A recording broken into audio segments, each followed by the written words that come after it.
નમસ્કાર વિદ્યાર્થી મિત્રો, તો આજે આપણે વાત કરવાના છે ગ્રાઉન્ડ વિશેની A to Z માહિતી અને રનિંગ વિશેની અમુક ટિપ્સ. તો સૌપ્રથમ આપણે વાત કરીએ રનિંગની, કે જેની હજી ગ્રાઉન્ડ બાકી છે. તો તેઓએ કોઈ પણ જાતનું ટેન્શન લેવાનું નથી કે ત્યાં શું થશે કે શું કાંઈ. બિંદાસ રીતે જવાનું છે અને ગ્રાઉન્ડ પાસ કરવાનું છે.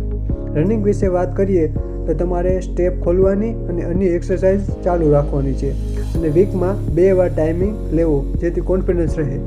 આ પોતાનું મારું મંતવ્ય છે. જે કોઈ એક્સરસાઇઝ બાબતે કોઈ પણ મૂંઝવણ હોય તો નીચે બતાવેલ વિડીયો છે તે જોઈ લેવો, જે GCAનો છે. હવે વાત કરીએ આપણે રનિંગની, કે જ્યારે રનિંગ હોય ત્યારે તો પહેલાં તો આપણે રનિંગ હોય તેના આગલા દિવસે સાંજે જે તે સિટીમાં અને ગ્રાઉન્ડની નજીકમાં હોય તે રોકવાની વ્યવસ્થા પહેલાં ગોઠવી લેવી. જો પૈસાની રીતે સક્ષમ હોય તો આજુબાજુમાં હોટલ પણ મળી રહેશે અને અમુક જગ્યાએ તો ગર્લ્સને ગ્રાઉન્ડ ઉપર પણ વ્યવસ્થા કરેલ છે, જેની અગાઉથી માહિતી લઈ લેવી. આ ઉપરાંત બધા અલગ અલગ સમાજ માટે વ્યવસ્થા હોય તો તેની અગાઉથી માહિતી લઈ અને તે વ્યવસ્થા કન્ફર્મ કરીને જવું. આ ઉપરાંત ઉમેદવારોએ ગ્રાઉન્ડ રિલેટેડ કે અન્ય કોઈ પણ માહિતી માટે કોલ લેટરની સૂચનાઓ વાંચી લેવી અને બીજો કોઈ પણ સમસ્યા હોય તો કોલ લેટરના બીજા પન્ના ઉપર આપેલ માહિતી ભરતી બોર્ડના નંબર આપેલ છે તેનો કોન્ટેક્ટ કરીને જાણકારી લઈ લેવી. હવે વાત કરીએ આપણે ખોરાક વિશે. ખોરાક વિશેની વાત કરીએ તો આપણે આગલી રાતે જ ખોરાક એવો લેવો જોઈએ કે જેથી રનિંગ સમયમાં તમારું શરીરને કોઈ પણ જાતનો પ્રોબ્લેમ ન આવે. જે વાત કરીએ તો હળવો ખોરાક લેવો ટૂંકમાં. એવું લાગે તો ફ્રૂટ લેવું, ટૂંકમાં જે નોર્મલ ખોરાક હોય એના કરતાં હળવો લેવો થોડો. અને સવારે રનિંગ સમયે રનિંગ પહેલાં 1 કલાક પહેલાં પાણી પીવું મારા મત પ્રમાણે, જેથી તમને આટીની સમસ્યા ન આવે. જે જોઈ રહ્યા છો તે જામનગરનું સ્પેસિફિક ગ્રાઉન્ડનું જે રીતનું છે તે રીતે બતાવેલ છે. જામનગરમાં તમારે સૌપ્રથમ તો જ્યારે જે દિવસે રનિંગ હોય તે દિવસે અગાઉ તમારો જે ટાઈમિંગ હોય તેના કરતાં 1 કલાક વહેલા પહોંચી જવું. અને લગભગ બધી જગ્યાએ એવું છે કે તમારે જે ટાઈમ હોય તે પહેલાં જ તે પહેલાં કલાક પહેલાં અંદર બોલાવી લેતા હોય છે. અને એવું નથી કે તમારો ટાઈમ પ્રમાણે જ બોલે છે, વહેલા તો પહેલાંના ધોરણે બોલાવી લે છે. લગભગ બધી જગ્યાએ એવું જ છે, કારણ કે જે ટાઈમિંગ હોય તે સંખ્યામાં એને સંખ્યા ન મળે એટલે પછી વહેલા તો પહેલાંના ધોરણે બોલાવી લેતા હોય છે. તો સૌપ્રથમ આપણે વાત કરીએ તો ગમે એ જગ્યાએ તમે સૌપ્રથમ એન્ટર થશો એટલે સૌપ્રથમ ગેટની અંદર થશો એટલે ત્યાં તમારું ID ચેક થશે અને કોલ લેટર ચેક થશે. કોલ લેટર ચેક થઈને તમને લાઇનમાં અહીંયા જે વ્યવસ્થા હશે એ પ્રમાણે ત્યાં લાઇનમાં બેસાડી દેશે. લાઇનમાં પછી પહેલાં વહેલા જેનો ટાઈમિંગ વહેલોનો હશે તેને વહેલા બોલાવશે અને એ પ્રમાણે પછી અંદર મોકલતા જશે. અંદર મોકલીને આપણે અહીંયા જે બેસવાની વ્યવસ્થા હશે ત્યાં બધાને બેસાડી દેશે ટાઈમ પ્રમાણે. પછી એ પ્રમાણે જેનો 6 વાગ્યાનો ટાઈમ હશે તેને સૌપ્રથમ અહીંયાથી આમ એન્ટર થવાનું હશે. ટૂંકમાં ગમે ત્યાં જશો એટલે પહેલાં આ વિભાગનો અલગ હશે અને આ વિભાગ જે પછીનો હશે એ પણ અલગ હશે. અને પછી અહીંયાથી એન્ટર થશો એટલે અહીંયા ચેકિંગ કરશે તમારું કોલ લેટર અને ID કાર્ડનું. એ બધું ચેક થઈ ગયા પછી અંદર પણ ચેક થશે, જ્યાં તમારું કોલ લેટર ચેક કરશે, તમારું ID ચેક કરશે અને ત્યાં તમારી સિગ્નેચર ને એ બધું લેશે. પછી એ સ્ટેપ પતી જાય પછી આગળ ટૂંકમાં બધી લાઇનસર જ હશે. આમાં કંઈ અલગ હોય તો તમે ત્યાં જોઈ લેજો, બાકી તો આ સેમ પ્રમાણે જ હશે. અને પછી ત્યાં જઈને તમારી ડાબો ફિંગર લેશે અને ત્યાં તમારી સિગ્નેચર કરાવશે એક ફોર્મમાં છે ત્યાં. પછી તમારે ચેસ્ટ પ્લેસ આપશે એટલે તમને છાતી નંબર આપશે અને પછી આ એ પ્રોસેસ થઈ ગયા પછી તમને પગમાં જ ચીપ બાંધશે. રેફિડ ટેગ એટલે કે ચેપ હોય ને તે પગમાં બાંધી દેશે. અને એ બધું થઈ ગયા પછી તમને વેઇટિંગ એરિયામાં જવા દેશે. વેઇટિંગ એરિયામાં વયા ગયા પછી ત્યાં તમને 50-50ની લાઇનમાં ટૂંકમાં બેસાડશે. એટલે 50% વેઇટિંગ એરિયામાં 200 થશે ત્યાં સુધી તમને ત્યાં બધાને બેસાડી રાખશે. જ્યાં સુધી 50ની સંખ્યા નહીં થઈ જાય ત્યાં સુધી તમને ત્યાં બેસાડી રાખશે. એરિયામાં 200 જણા થઈ ગયા પછી તમને રનિંગની શરૂઆત કરાવશે. એની પહેલાં આપણે વાત કરીએ વોશરૂમની.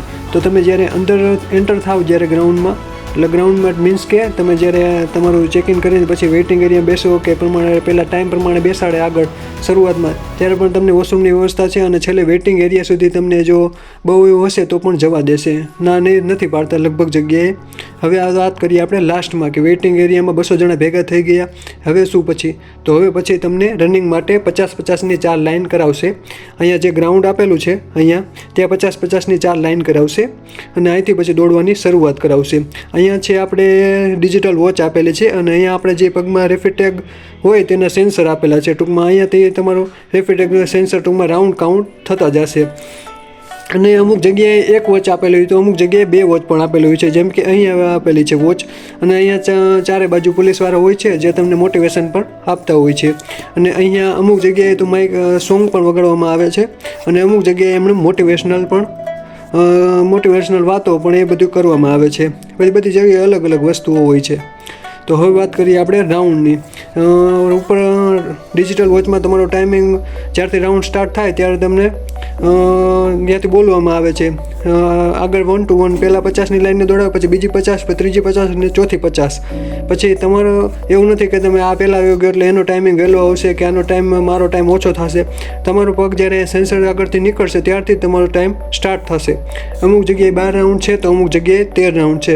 એ પ્રમાણે તમારે ત્યાં વહેલાં જોઈ લેવું, અને અથવા ત્યાં તમને સૂચના આપી દેશે કે ત્યાં કહી દેશે કે તમારે 12 રાઉન્ડ છે કે 13 રાઉન્ડ છે. અમુક ક્યાં 415 રાઉન્ડ હશે કે 385, એ પ્રમાણે 385નું હોય તો 13 રાઉન્ડ હોય, અને 415નું હોય તો 12 રાઉન્ડ હોય. એ પ્રમાણે તમારે કેલ્ક્યુલેશન કરી લેવું. પછી વાત કરીએ રનિંગ પૂરું થઈ જાય. રનિંગ પૂરું થઈ જાય પછી તમને એક જગ્યાએ એવું હશે ત્યાં બધા બેઠા હશે, જ્યાં રનિંગ કમ્પ્લીટ થઈ ગયું એ બધા. હવે વાત કરીએ આપણે 2 ટેબલ હશે. ત્યાં એક ટેબલે જે પાસ થઈ ગયેલા હશે તેના ચેસ્ટ નંબર અથવા નામ ટૂંકમાં 2 બોલશે, અથવા ખાલી ચેસ્ટ નંબર બોલશે. રનિંગ થઈ ગયા હોય તેના ચેસ્ટ નંબર તેને અલગ બેસાડશે અહીંયા, અને જે ફેલ થઈ ગયા હોય તેને સિક્કો મારી અને તેને છૂટા કરી દેશે.